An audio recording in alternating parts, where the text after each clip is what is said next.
However, there are times where when you've tried to use a tourniquet or someone before you got there has tried to use a tourniquet that's just not working.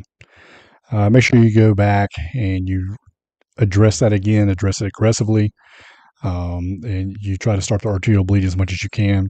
I have seen an instance where there was a gentleman who was shot in both legs. The police officer got there before I arrived and had applied 2 tourniquets.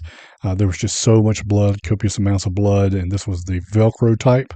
That they were failing, and I didn't have time to reassess it. All I did was just go ahead and put 2 tourniquets right below those that he had put on, actually butted them up against each other and tied them down appropriately the way that we have been trained to do so.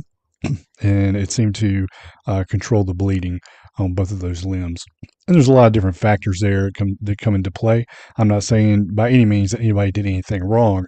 I'm just letting you know that I have seen an instance where that they seem to have failed and weren't doing the job that they needed to be doing, and how to correct that if you run into that issue.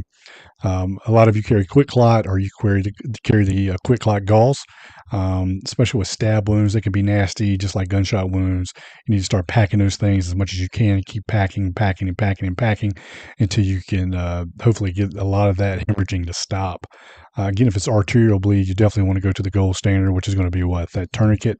Apply some direct pressure if that's going to help stop it for some of these types of wounds and cover them up. Again, don't get caught in to gross injuries. We can deal with those secondary after we've dealt with the ABCs of the body. Secondary injuries are late in the trauma in the trauma assessment or trauma arrest algorithm.